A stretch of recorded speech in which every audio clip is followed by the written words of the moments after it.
Hello and welcome back to Dad's Bedtime Stories. Once again, we have an active contest underway, so if you have an idea for a planet to visit or a story to tell, just send it to dad.bedtimestories@gmail.com. And as of the recording of this episode, since no one has yet entered the contest, you have a pretty good chance of winning. And as a result, the very first entry will be entered on the next podcast I record after receiving it. It could be you.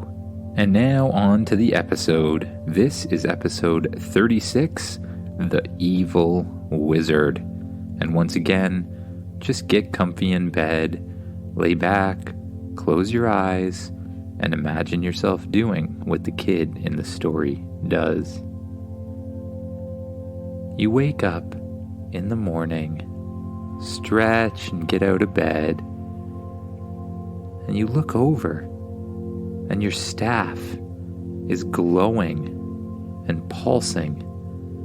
You run over to your staff and pick it up. As soon as you do, a light shines from the staff into an open space in your bedroom. A picture of the wizard appears. Hey, you! We need your help. We're under attack here, and hey, what do you think you're doing? You can't... Suddenly, the recording cuts out and disappears.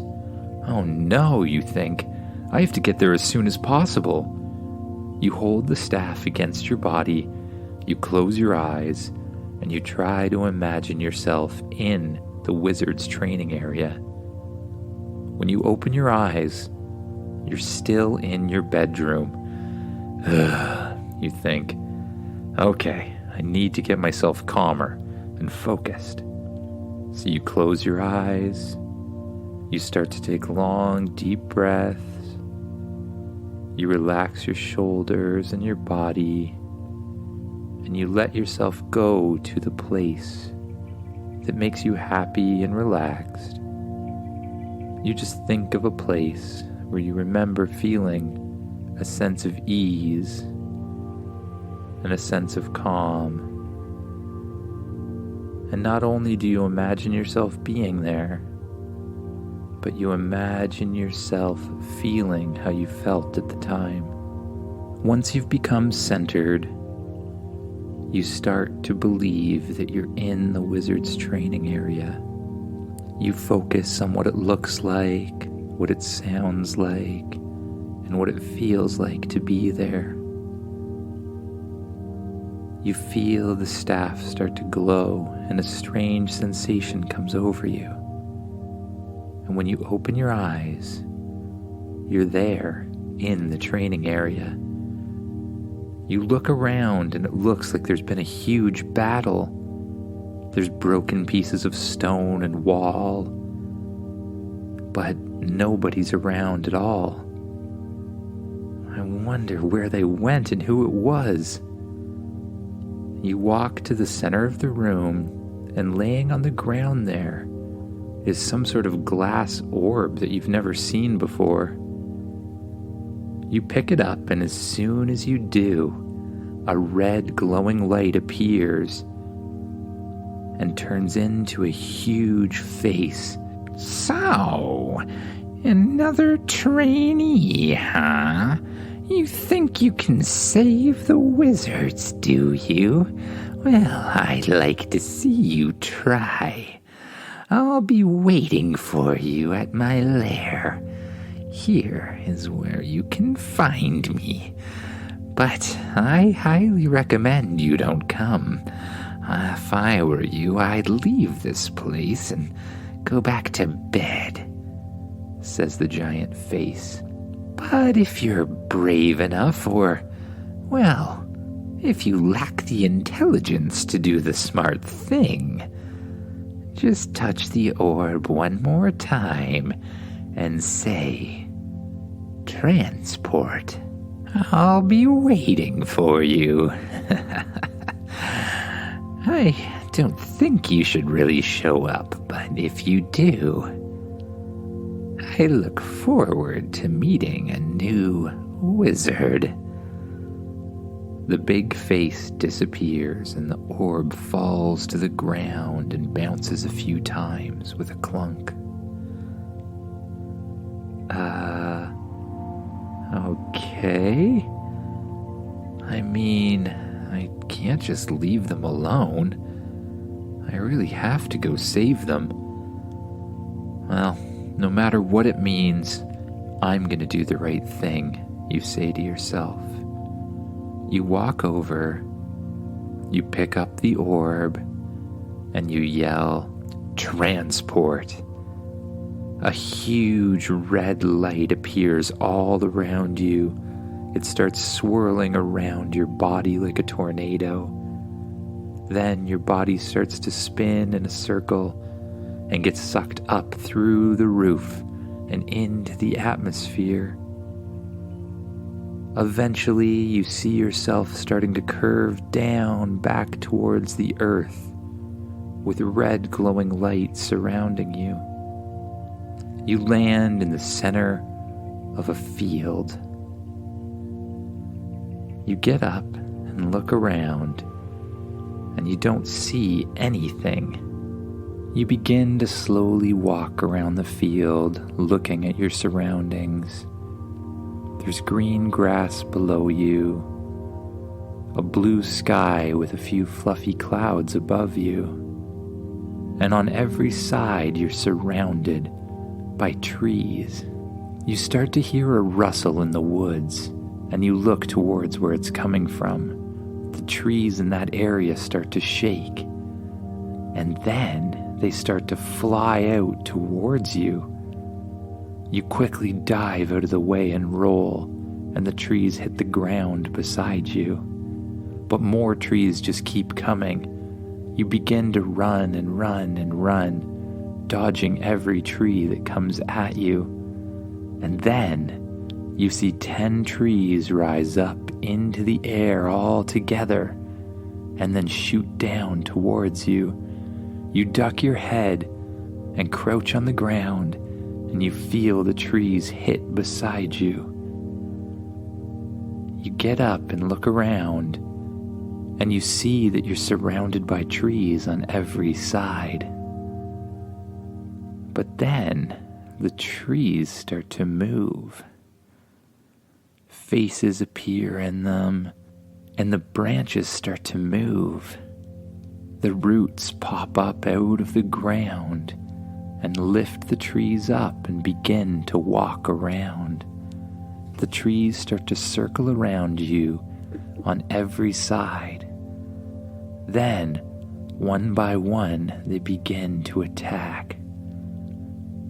Very scared, all you can do is jump and dive out of the way. You try to use magic, but you're just too scared and just too flustered.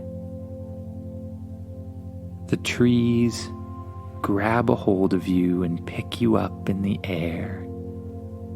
The branches weave around you into a huge cage of wood, and then they drop you in the center. You see a dark red light appear in the sky above you, and then it starts to come down towards you, lowering towards the ground, and then lands right in front of you.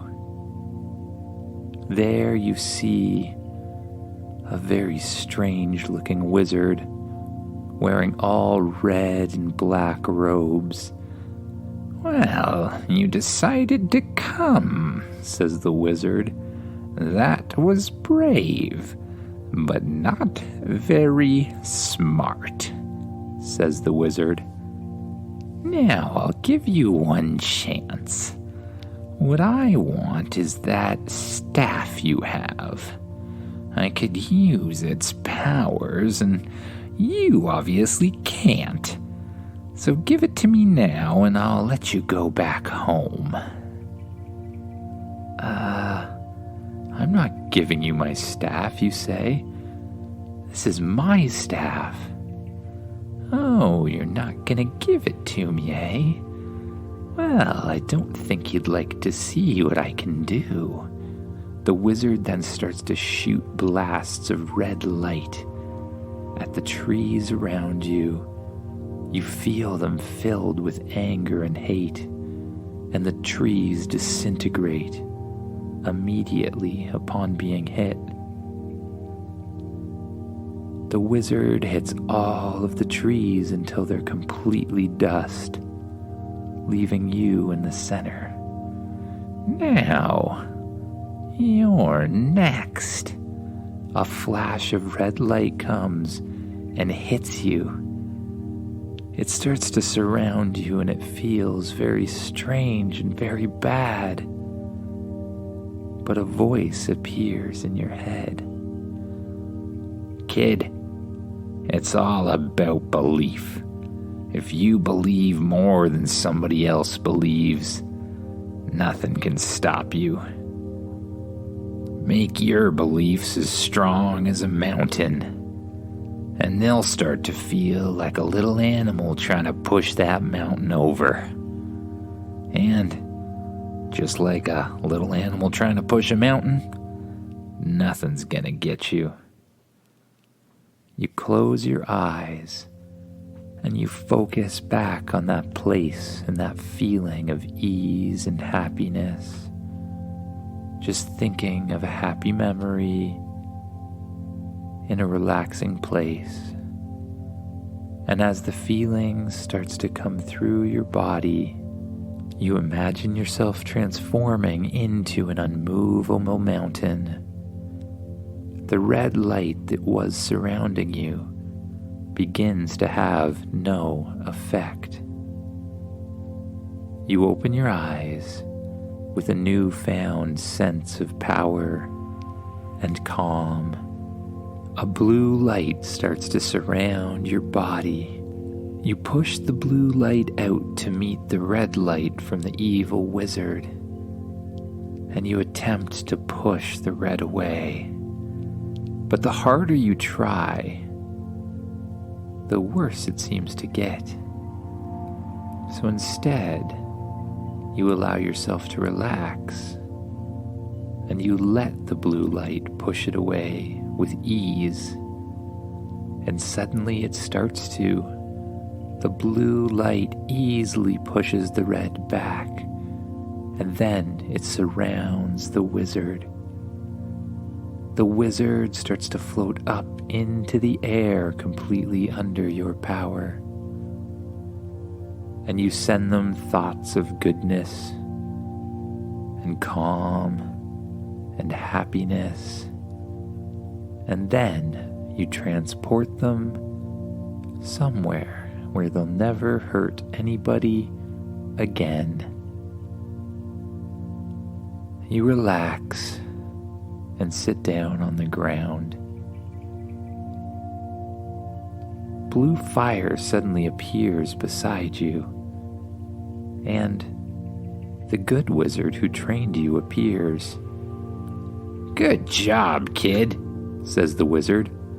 What? You're okay? I thought this bad wizard got you. That guy? Nah, he's not very powerful anyways. That's just Gary. Gary, you say? Yeah, this whole thing is, basically it's like an initiation. We do this to all new wizards just to see how they'll react. We find life or death situations really make somebody come out of their shell and find their power. You made this whole thing up? But what happened to Gary? I just sent him away to the center of the sun. No, you didn't. You just thought you did. Don't worry about that. He's right here. Suddenly Gary appears and says, "Hey there." Hi? Sorry to trick you, says Gary. No problem, I guess, you say. Well, congratulations. You are officially a wizard. And a powerful one at that, I'll say. Most people take a lot longer to figure out where true power comes from. But you figured it out right away. I look forward to seeing what you'll do next. Now, We have other things to do. See you later, buddy. The wizards disappear in a blast of flame.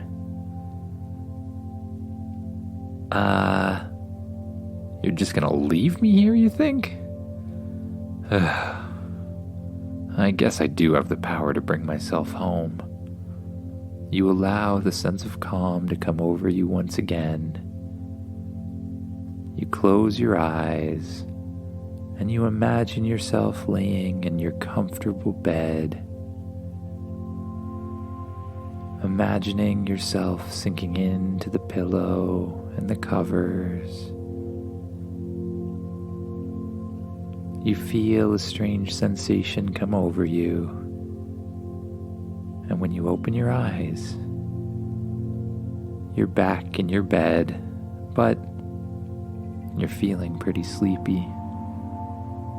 You roll over and you put the staff against your wall. You pull the covers up over top of yourself, and you allow your eyes to close, and you allow your body to relax and drift off to sleep.